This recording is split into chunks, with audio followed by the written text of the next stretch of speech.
como cedro no Líbano, plantados na casa do Senhor, florescerão nos átrios do nosso Deus.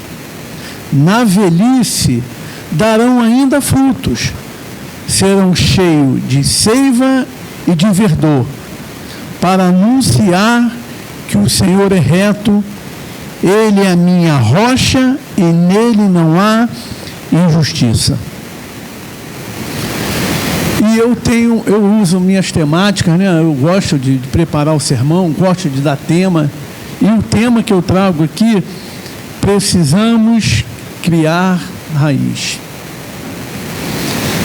Se não enraizar, pastor, não vai. Qualquer ventinho que der, você pega, pronto, uma árvorezinha, se ela não criar raiz, uma boa raiz, ela cai rapidinho, ela quebra. E na vida, nós precisamos criar uma raiz assim em todas as áreas. E o que quando ele fala da palmeira, interessante que as raízes da palmeira cresce firme para baixo.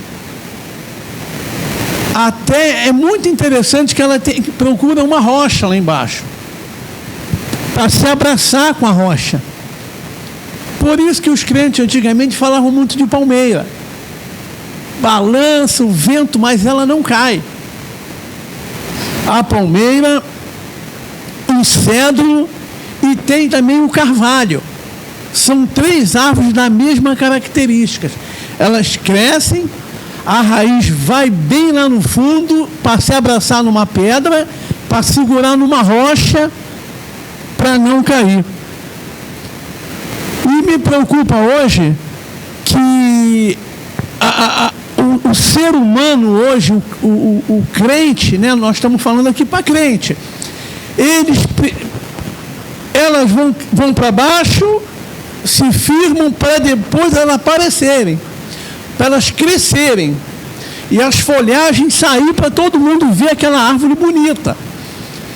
A minha preocupação hoje com o ser humano, com o crente em Jesus, é que eles querem logo que todo mundo veja as suas folhas. Eles querem aparecer logo.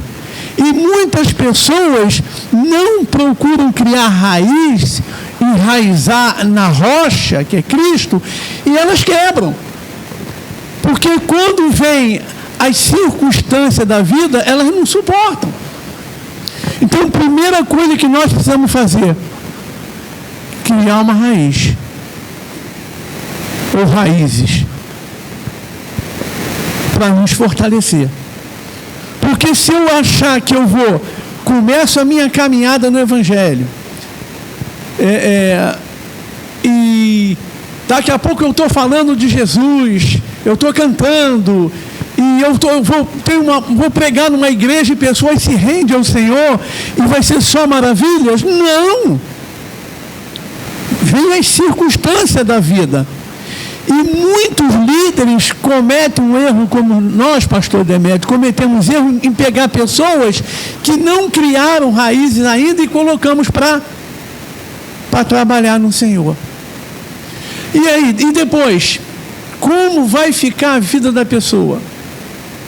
Aqui, ele deslumbra, né? Puxa, olha, Deus me usou de uma maneira assim extraordinária. Aí a pessoa se machuca. Não resiste. Eu estou falando de experiências antigas e experiências atuais. Eu aconselhei um líder há pouco tempo agora, eu falei, rapaz, não faça isso. Não faça tal coisa, porque as pessoas não estão preparadas para isso.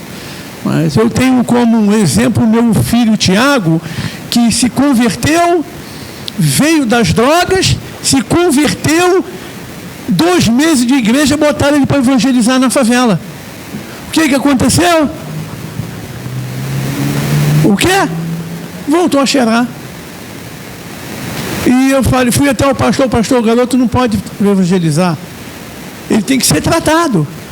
Ah, mas Deus faz como quer. Não, Deus não faz como quer, não. Ele tem que ser tratado pela palavra. O Espírito Santo vai tratar, ele tem que criar raiz. Ele tem que estar com a vida enraizado. Ele tem que criar raiz na igreja dele. Aprender para depois ir para o campo. Ele não pode ir de qualquer maneira. O cedro, tanto a palmeira como o cedro, primeiro as raízes vão para baixo, depois de anos que aparecem as folhas. Leva anos. Não é da noite para o dia que se cria a raiz.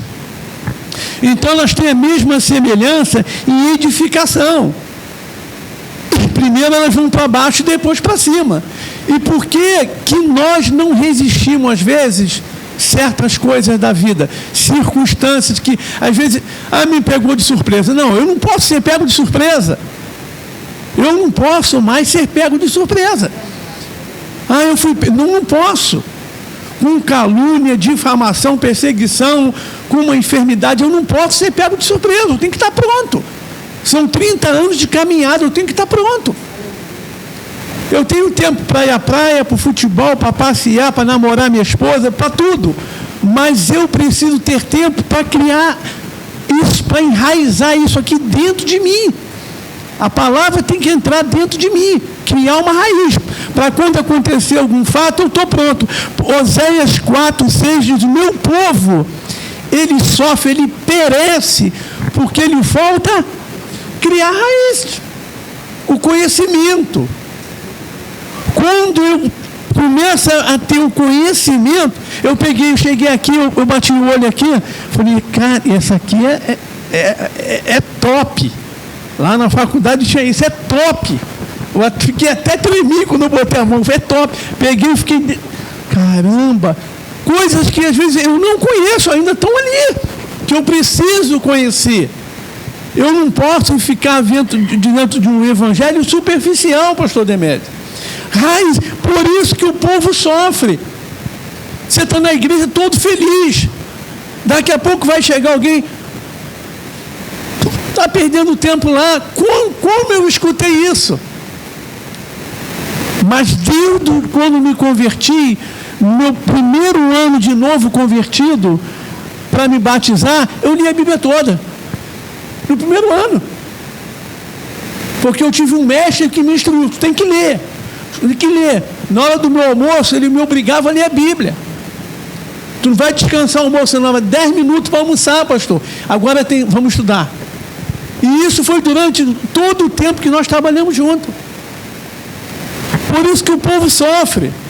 E como é que eu crio raiz? Oséias 6:3. Conheçamos e prossigamos em conhecer o Senhor. É um pouquinho cada dia, eu vou aprendendo a conhecer ao Senhor. Só tem uma maneira de conhecer Deus. Só tem uma maneira de conhecer o Senhor, é pelas Escrituras. Porque o falar não vai me fazer ter uma vida enraizada. Eu preciso conhecer o Senhor. Quem é esse Senhor? Quem é esse Deus da graça? Quem é o Deus do Novo Testamento? Como Ele me vê? Como Ele trata comigo? Como eu posso me aproximar dEle? Como eu posso ter uma vida enraizada? Porque o vento, ele vem. Nós vimos de Vila dos Teles da igreja que nós tínhamos lá, e nós estamos vindo, eu passei no buraco, pastor. O dinheiro deve estar sobrando, né? Acho que Deus olha para a gente e fala, está com dinheiro esse cara. Eu passei num buraco, rasgou literalmente 2 pneus. Rasgou mesmo. Eu com 3 senhoras de 80 anos, 80 e poucos anos, minha esposa na frente, 2 senhoras e um irmão. Eu falei assim, não murmure. Na mesma hora, não murmure. Deus tem algo para fazer aqui. Um lugar escuro, perigoso. Sabe o que Deus fez na mesma hora, pastor? Mandou uma viatura para fazer uma blitz. Nunca vi, passava lá toda semana, nunca vi um carro de polícia. Me parou um táxi. O que está acontecendo? E me veio, começa a chegar, chegou logo 3 desviados. Pedi oração para as irmãs. Eu falei que Deus queria fazer algo. Resumindo isso aqui, me deram o pneu, o camarada rodou comigo para achar borracheiro, isso 10 e pouca da noite, encontrou o borracheiro, consertou o pneu, não quis receber de mim 1 centavo do combustível. E se nós parássemos ali, pô, Senhor, estou vindo da obra, olha aí, o pneu é caríssimo, como é que vai ficar? Sabe o que aconteceu? Uma irmã depois falou assim, eu vou lhe dar um pneu de presente, e minha esposa me deu um de presente. Eu não gastei 1 centavo. Por que isso, pastor? Eu sou igual a você. Só que tem momento que eu tenho que estar com a minha vida enraizada. Eu tenho que entender que Deus tem um propósito em todas as coisas. Quando nós abrimos a boca para murmurar, podemos atrapalhar um projeto que nós não estamos enxergando. O Davi, no momento, segundo Samuel 22:2, ele vai cantar um cântico dele porque ele está alegre. E a Bíblia manda cantar quem está alegre. O Senhor é a minha rocha, a minha cidade e o meu libertador. Davi estava agarrado com Deus.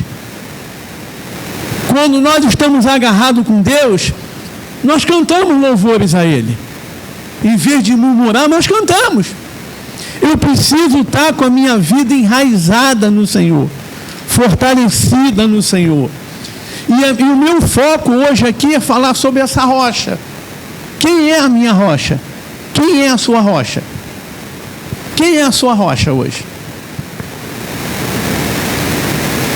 Você pode dizer quem é a sua rocha? Quem é a sua rocha? Não pode ser, minha rocha não pode ser pessoa. Porque pessoas são igual a mim. E se eu fizer da missionária a minha rocha, quando eu chegar ela pode estar precisando mais do que eu. E vou ficar perdido. Eu tenho que fazer do Senhor.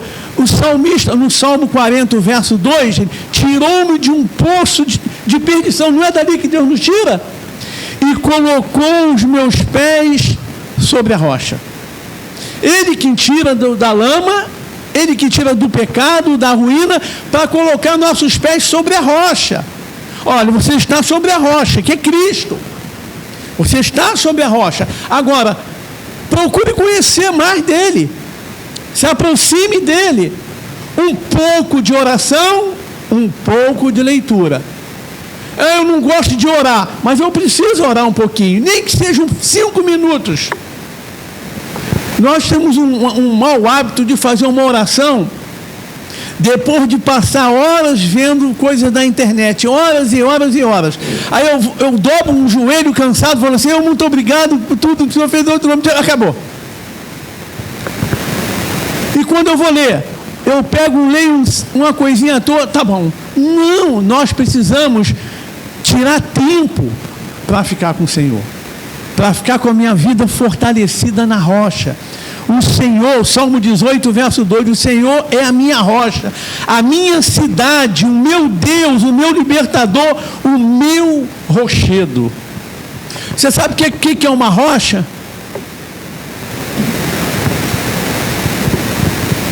Exatamente. Dá muito mais trabalho trabalhar numa rocha do que num terreno plano, num terreno livre. Por que dá trabalho? Porque leva tempo. Precisamos de ferramentas para edificar a nossa vida na rocha. E nós temos uma ferramenta pronta. A ferramenta está aqui, mas eu não tenho uma ferramenta de estudo. O pastor aqui tem. E é tão bom quando a gente fala assim, eu quero buscar mais conhecimento para me fortalecer. E hoje está mais fácil, porque eu não posso comprar um tal livro, mas eu posso baixar na internet. Eu posso pegar uma Bíblia de estudo emprestado, para me conhecer mais o Senhor, fortalecer mais.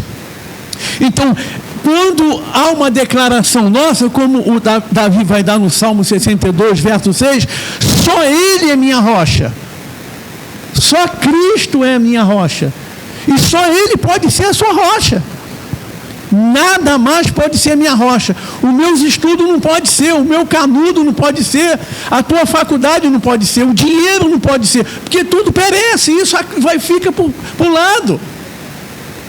Só Ele é a minha rocha, a minha salvação, o meu alto refúgio, e não serei abalado.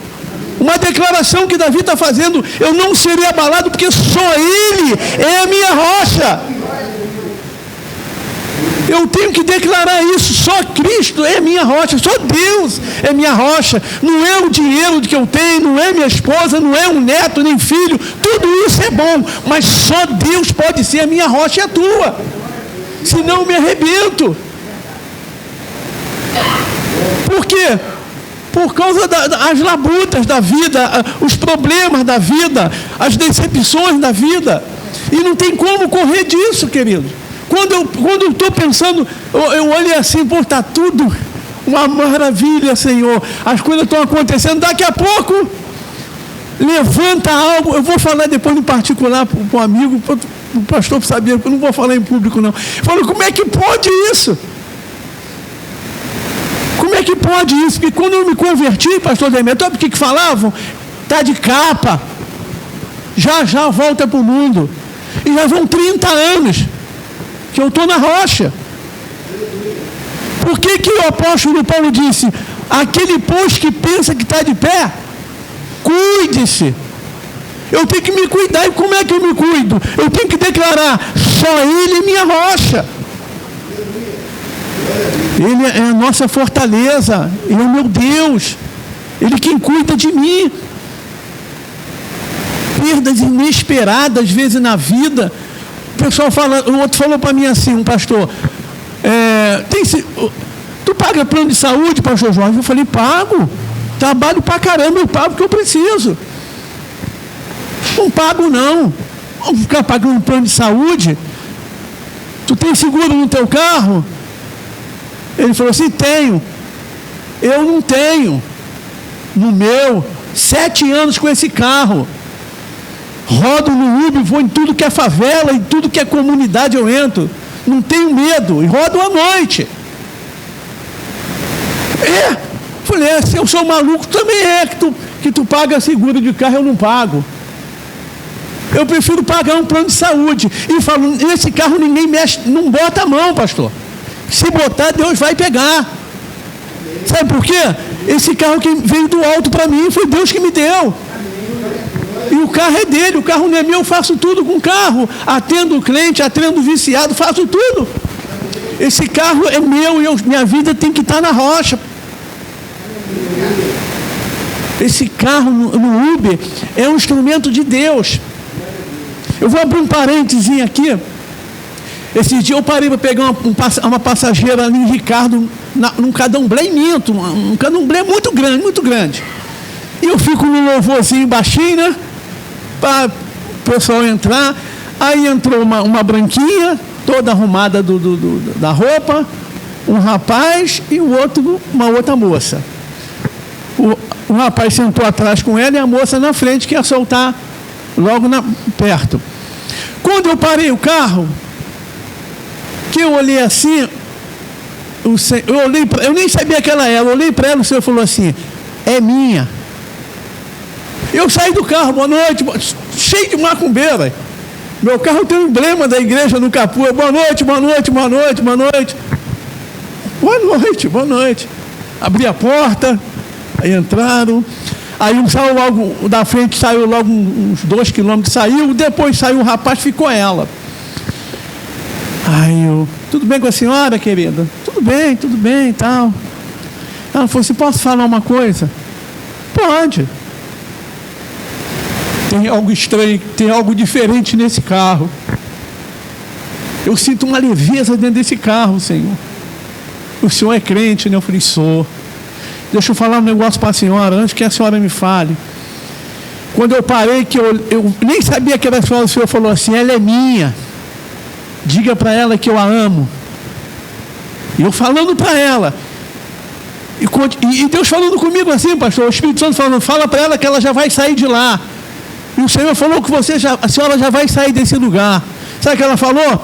Eu sou diaconisa desviada. Eu fui levá-la lá dentro do juramento.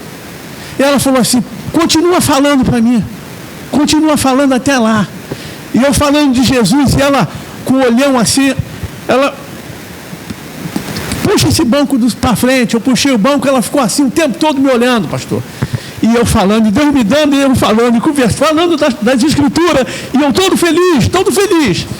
Entrei no juramento de ar-condicionado ligado, vidro, tudo preto, esqueci até de ligar os troços para entrar. Parei dentro da favela com ela. Eu moro aqui, o marido no portão. Eu não quero sair do carro não, senhor. Não quer não? Então vamos orar. Eu comecei a orar com ela, e ela comigo me acompanhando na oração toda feliz.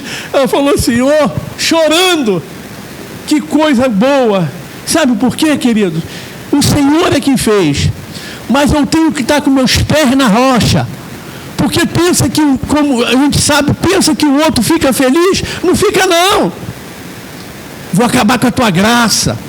Eu saindo da favela, me veio um carro.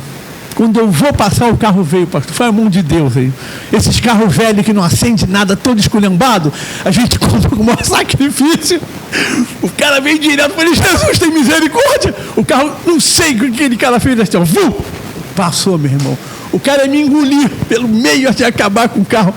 Rapaz, eu estava tão alegre, chorando no carro. Eu não sei onde eu estava naquele momento, se eu estava na terra ou estava flutuando.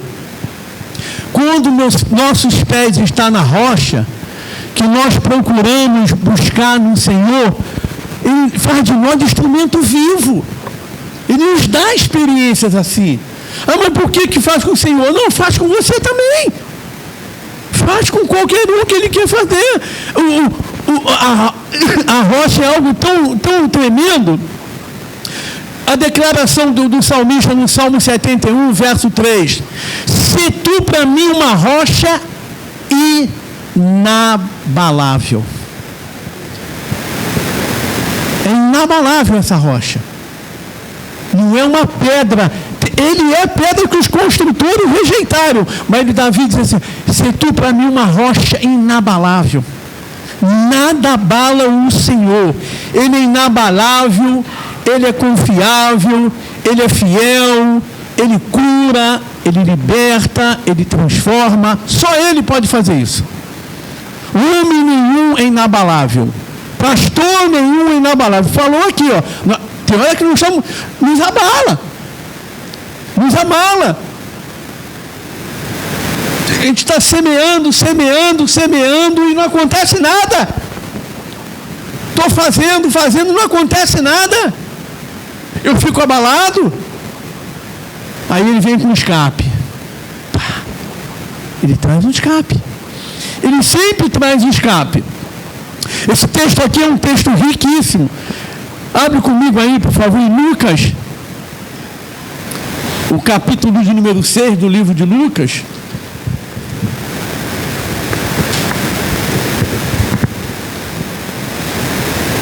Lucas 6. Evangelho de Lucas, Evangelho de Cristo, né? Escreveu Lucas, o capítulo 6, versículo 46. 46.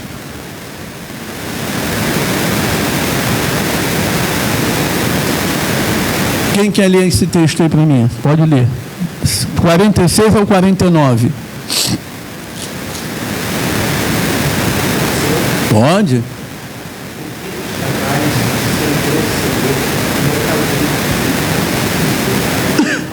Até o 49.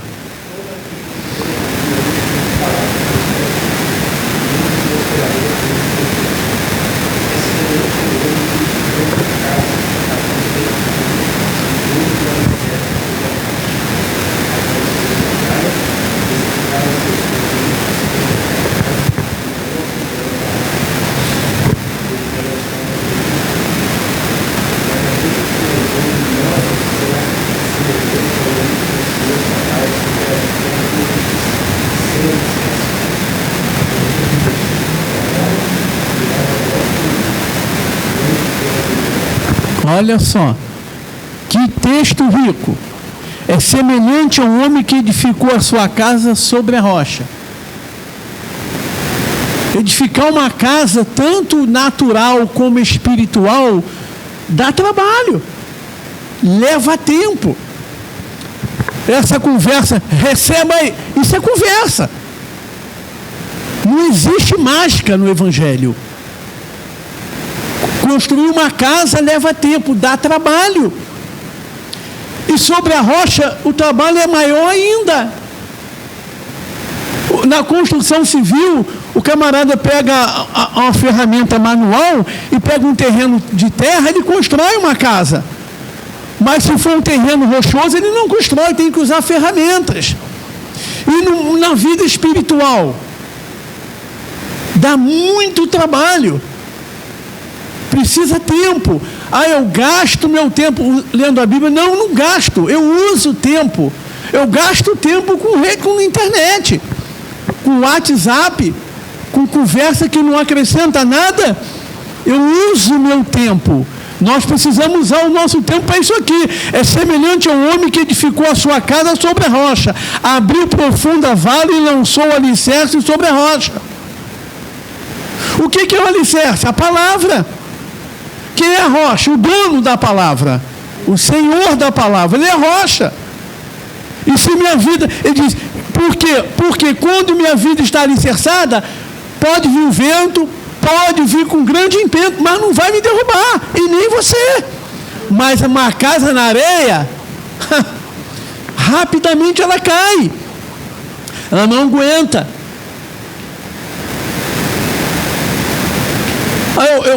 Eu faço uma leitura superficial, tá bom. E quando vêm as pancadas? E quando vêm as coisas? Aquilo que nós não esperamos que venha. Eu fui pregar esse dia lá na Vintém, eu preguei sobre o de repente de Deus. É Atos dos Apóstolos, capítulo 12, que Pedro e Tiago, né?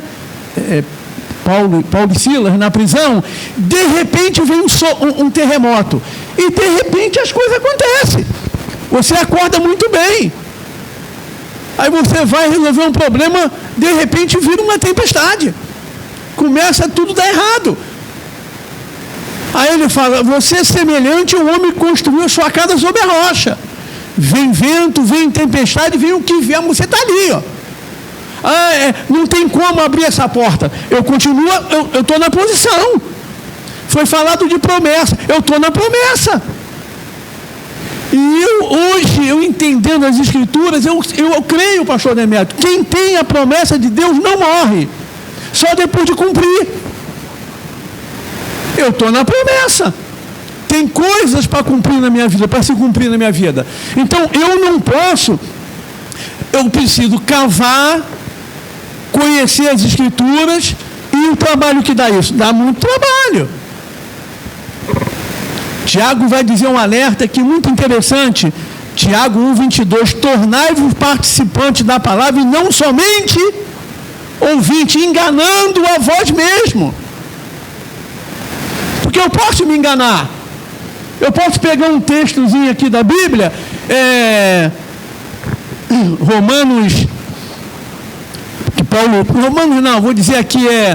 Filipenses 4:13. Posso todas as coisas naquele que me fortalece. Será que eu posso? Eu posso. Quantas coisas nós não vimos aí de pegar uma frase e parafrasear aí, o povo na igreja tudo feliz, pastor. E depois, o coro canta, mas o pastor pregou isso. Porque ele está com a vida dele arrumada. Ele não está preocupado com a ovelha. Mas o camarada que tem um bom senso, ele vai contextualizar lá no verso 12. Eu aprendi. Paulo aprendeu. Porque Paulo tinha uma vida alicerçada na rocha. Quando minha vida está na rocha, eu aprendo. Eu não posso somente ser um ouvinte, eu tenho que ser eu tenho que guardar essa palavra, eu tenho que viver isso aqui. Eu preciso estudar, eu preciso meditar, eu preciso buscar. Bíblia não é para ler. Ah, não? Não. Eu não vejo Deus mandando ler Bíblia. Eu vejo Deus mandando meditar. E para meditar, leva tempo.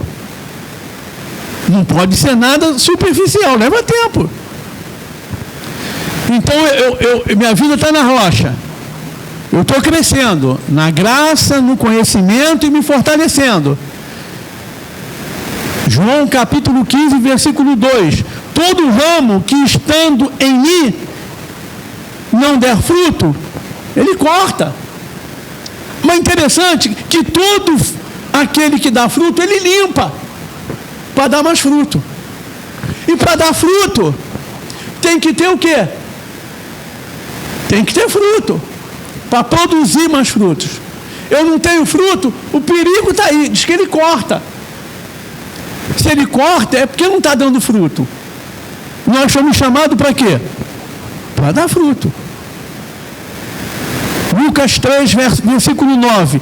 E também já está posto o machado na raiz da árvore, das árvores. Está no plural. E também está posto o machado à raiz das árvores, no plural. Toda árvore, pois, que não produz bom fruto, é cortada e lançada no fogo. Nós somos uma árvore e nós precisamos dar fruto.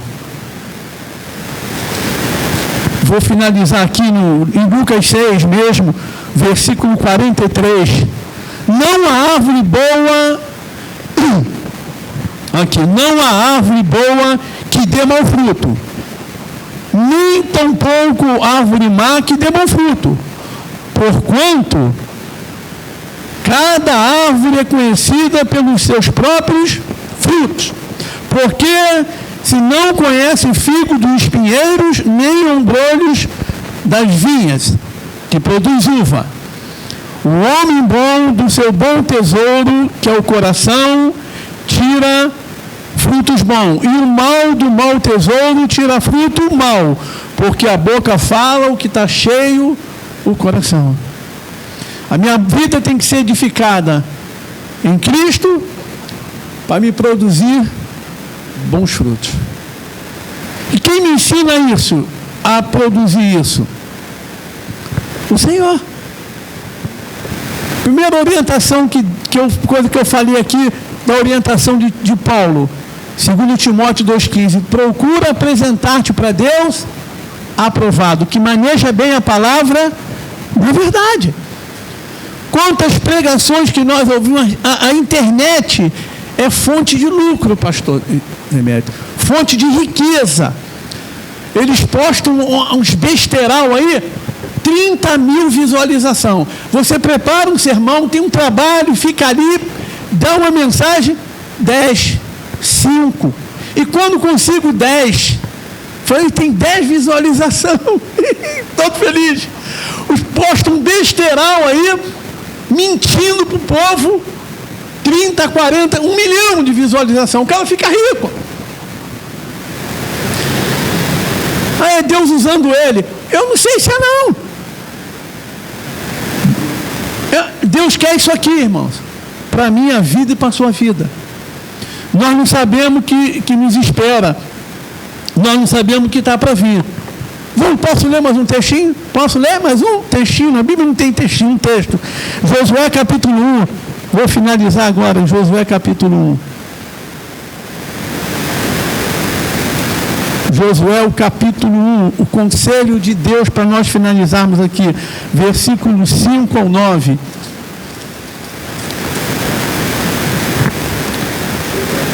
Versículo 5: ninguém te poderá resistir todos os dias da tua vida. Como fui com Moisés, assim serei contigo. Não te deixarei, nem te desampararei. Olha que interessante. Eu não posso pegar esse texto aqui e sair por aí pulando, não, querido. Moisés era conhecedor. Quando ele vai escrever o Pentateuco, ele conhece o que está escrevendo. Por que Moisés passa 40 anos lá com o sogro? Quem ensinou isso para Moisés? Com quem que Moisés aprende? Ah, Moisés chegou lá no meio da sarça, ela aprendeu tudo? Foi mágica? Não, levou 40 anos ali com o sogro, sendo instruído por alguém. Moisés, quando ele volta lá atrás, ele está instruído. E essa instrução passa para Josué. Josué, você não tem mágica aqui não, hein? A sua caminhada vai ser pedreira. E eu vou morrer uma hora. Eu falo para minha esposa, qualquer hora eu morro. Tu vai ficar sem o Jorge. Ah, Deus não vai fazer isso comigo, não, eu vou primeiro. Não sei. Não sei. Meu filho faz isso, meu filho faz aquilo, meu filho faz... Meu filho vai no mercado, compra um peixe, faz... Eu vou morrer. Será que é lucro morrer? Ou é melhor viver? Quem quer viver mais, prefere ficar vivendo aqui até os 120 anos ou partir? Eu não quero viver 120. Enfado e dor, já tenho dor. Tenho dor não, tenho dores. Mesmo caminhando um pouquinho para lá e para cá, não dá não. É um conselho de Deus. Ó. Ninguém te poderá resistir todos os dias da tua vida. Assim como fui com Moisés, serei contigo. Não te deixarei, nem te desampararei. Seja forte e corajoso, porque tu farás este povo herdar a terra que sob juramento prometia dar a seus pais. Não somente, seja forte e corajoso. Primeiro, tenha coragem, porque forte você já é. O Senhor já nos fortalece. Seja corajoso. Não tenha medo. Eu preciso edificar minha vida na rocha. Eu preciso conhecer mais o Senhor. Eu preciso sair daqui hoje com uma decisão. Tomar uma decisão qual? Eu vou ter que parar um pouco no zap. Vou deixar isso aqui de lado um pouco. Estou cheio de mensagem. Aqui. O pastor que vai estar comigo hoje lá no trabalho está esperando uma resposta. Só depois eu acabo o culto. Eu não vou, de manhã, eu abro de manhã, primeira coisa que a pessoa faz de manhã, o crente faz, é ir para o zap. Primeira coisa, pastor, é isso aqui, ó, zap. Aí começa. Quando vê, não tem tempo para nada. Acordei 6 horas da manhã hoje, 6 horas, domingo. Trabalhei ontem, eu trabalho pra caramba. Dormi, era meia-noite, acordei 6, tomei meu cafezinho, comi um pãozinho, fiz o almoço, botei um frango no forno lá enfeitado, assou, fiz arroz fresco, temperei feijão, fiz salada, fiz maionese, está tudo pronto. Porque ela dá aula de inglês de manhã. Ela abriu um espaço para algumas pessoas que queriam fazer o curso. Então bota 7 horas da manhã, quem quer vai vir. 7 horas estão lá em casa. Tudo pronto. Eu falei, 9 horas começa o culto, o pastor Demetrio, vou lá beber uma água lá com eles. A água que eu estou falando é espiritual. Vou lá beber uma água, eu estava com saudade de vir aqui. Então, não tenha medo. Não tenha medo. Se aproxime de Deus. Obrigado, pastor. Obrigado, igreja. Que Deus abençoe a todos em nome de Jesus. Amém?